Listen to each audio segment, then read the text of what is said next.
بسم الله والحمد لله والصلاة والسلام على رسول الله الكريم صلى الله عليه وآله وسلم. وفي خضم جولتنا ورحلتنا عبر الجنوب الصحراوي وفي إقليم أتوات الكبير، قد بلغنا ناحية قل من يتحدث عنها أو قل الحديث عنها، ألا وهي ناحية أقبلي. ناحية أقبلي هذه التي تتبع لدائرة أولف، وهي بلدية أيضا من بلديات أولف. ونحن في ضيافة الأساتذة الكرام، أستاذنا الفاضل أستاذ صالح الذي استضافنا في منزله، وأستاذ الذي استضافني في هذه المنطقة وأكرمنا وأحسن، ونحن شاكرون له على كرمه وحفاوة استقباله، وهو الأستاذ لمين بالعالم. فنترك له الكلمة أولا، أستاذ لمين بالعالم، ليحدثنا عن الأستاذ ويعطي لنا الكلمة. بسم الله الرحمن الرحيم، والصلاة والسلام على سيدنا محمد أشرف المرسلين وعلى آله وصحبه وسلم تسليما. نشكر الأستاذ عبد القادر مسكي على هذه الزيارة والالتفاتة لبلديتنا قبلي المضيافة، ونشكره على هذه المبادرة التي أراد من خلالها تعريف بتاريخ المنطقة.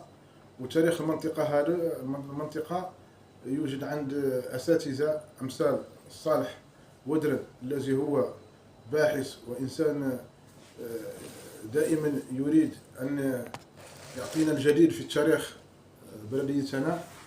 فهذا الأستاذ نشكره جزيل الشكر، إنه دائما يبحث، ومن الناس اللي دائما في مقدمة تعريف بتاريخ منطقتنا.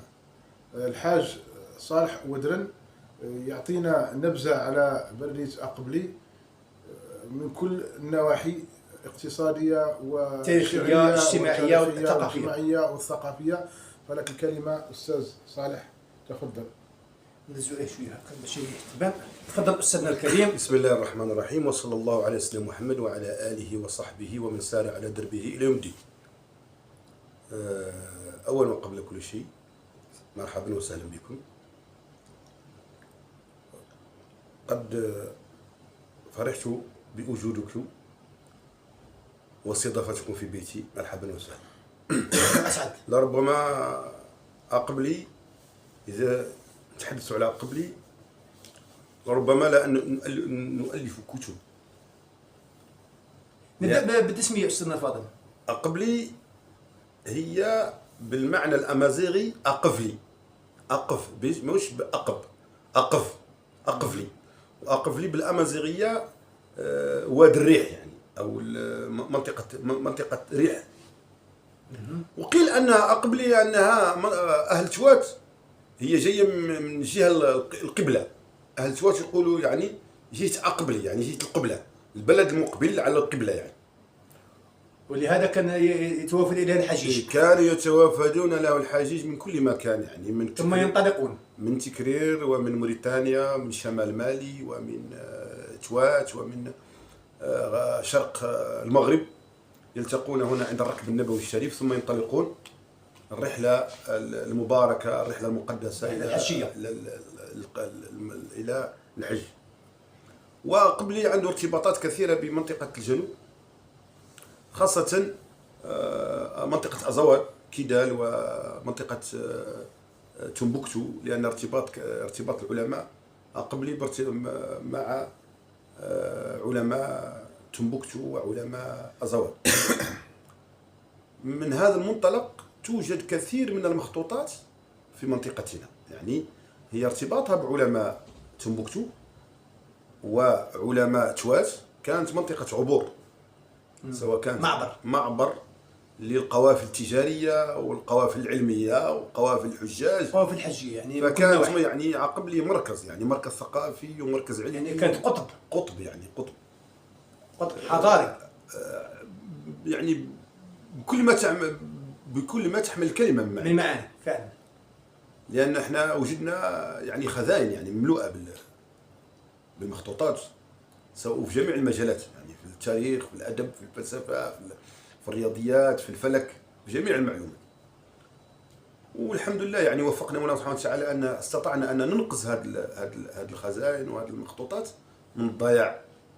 استطعنا مع بعض الخيرين ان استطعنا ان نصور ونرقمن جميع الخزائن وجميع الكتب، وصدرنا لهم حتى فهارس يعني هذه المخطوطات. هذه من ناحيه، هذه من ناحيه. من الناحيه الثانيه قبل كانت منطقه كذلك منطقه تجاريه، لان التجار اللي كانوا يجوا سواء كانت من تميمون او من اضرار او من عين صالح كانوا يجوا باش يتلاقاو مع تجار شمال أزواد في تبادل تجارة المقايضة. يعني يجيبوا الأدوات الصناعية والأدوات اللي يستعملها الإنسان ليومياته مبادلات تجارية، مبادلات تبادلات تجارية. سواء هذوك يجيبوا الإبل والأغنام، وهذو يجيبوا أشياء أخرى غير موجودة مثل الكتان، السكر، التمر إلى غيره، يتبادلوا المقايضة. يعني كانت منطقة تجارية، منطقة تجارية، منطقة علمية، منطقة ثقافية بجميع على ذكر الجانب العلمي، من هم المشايخ أو العلماء أو الأقطاب العلمي في هذه المنطقة؟ بعض الأسماء. شوف قبلي يعني عبر التاريخ نتاعها استقطبت وتواجدت وولدت كثير من العلماء، كثير من العلماء. نذكر منهم على سبيل المثال الشيخ حمزة بن مالك اللي جدد نقولوا من علماء المجددين في أقبلي، سواء كان من ناحية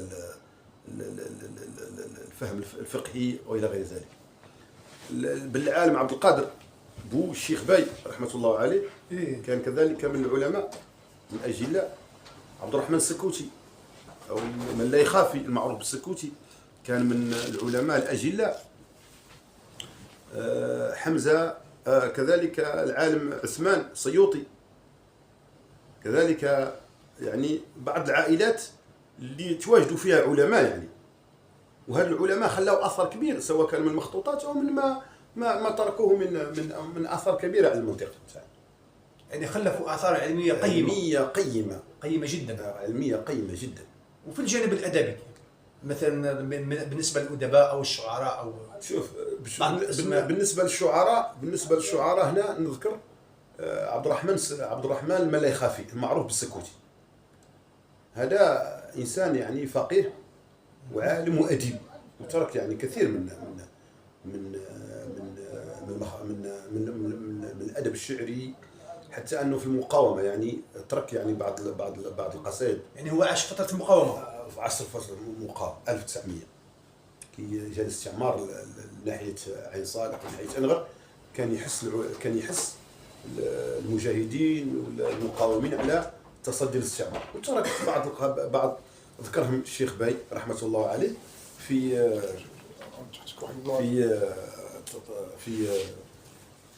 كتابه الرحلة العالية.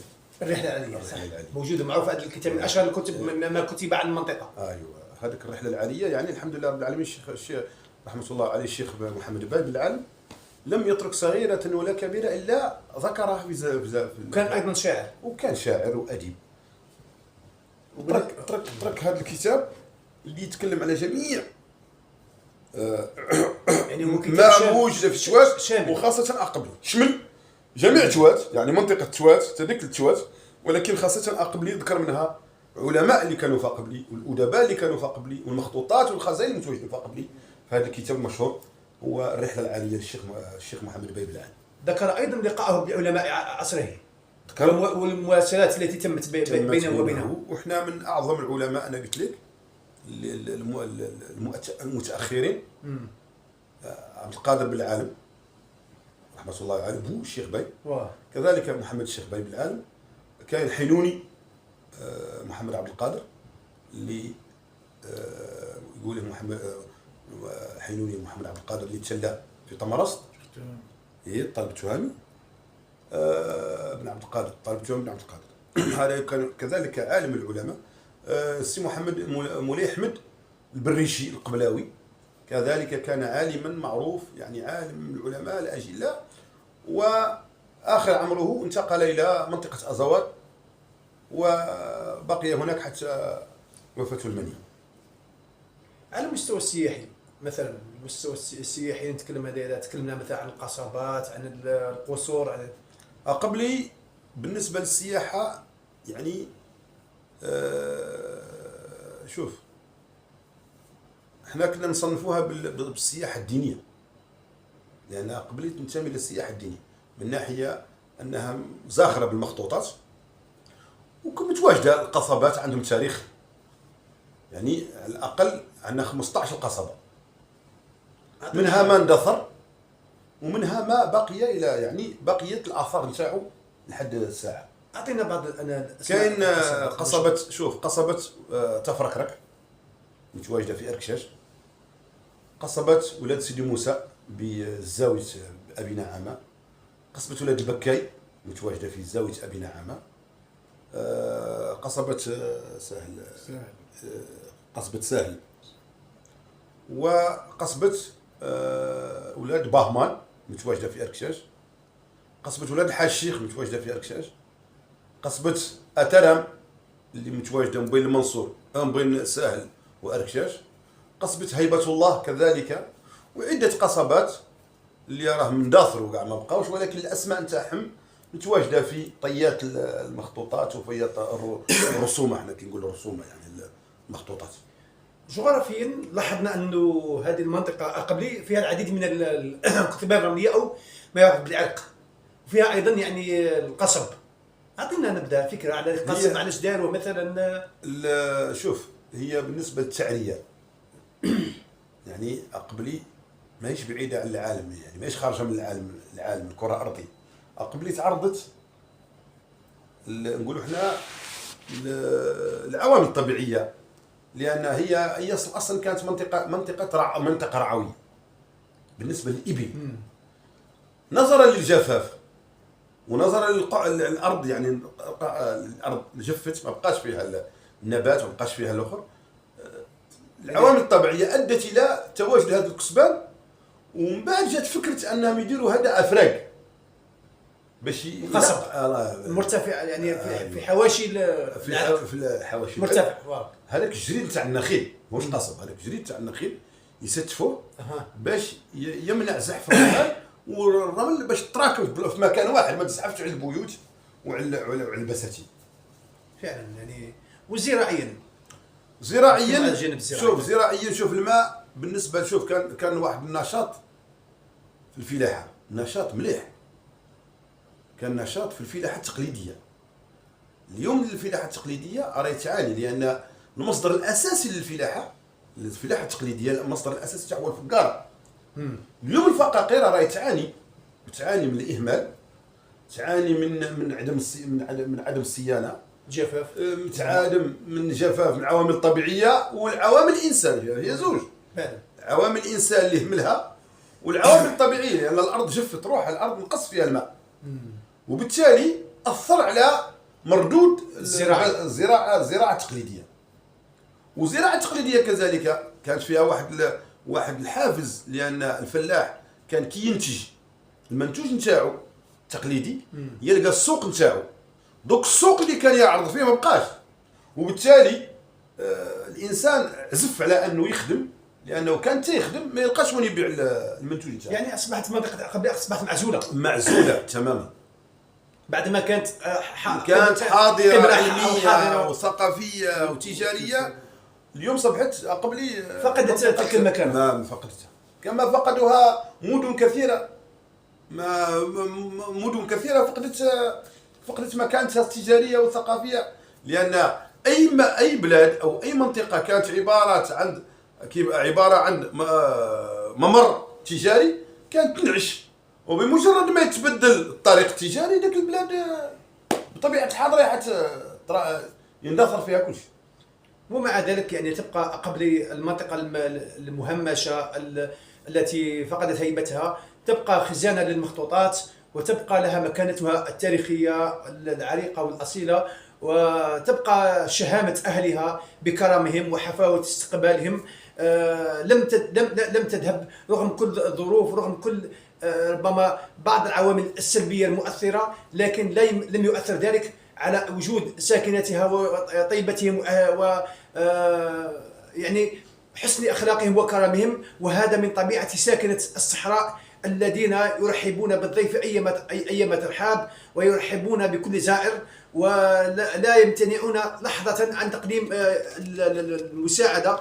فنحن شاكرون لهم حسن استقبالهم. الأستاذ بالعالم الذي هو من أهل الشيخ بالعالم محمد الباي بالعالم من أقاربه، وارث العلماء جد طالب الشيخ عبد القادر وعمه أعمامه كلهم علماء، بما فيهم الوالد نتاعو نفع الله وبركاته، والده أيضا حفظه الله، الذي كان واحد من أعيان المنطقة، واشتغل بالتعليم يعني منذ سنة 64 من 1964 يعني اشتغل بالتعليم وتخرج على يديه أجيال وأجيال يعني. والحمد لله نحن في حضرة أناس كرماء أفاضل نشكرهم على حسن استقبالهم.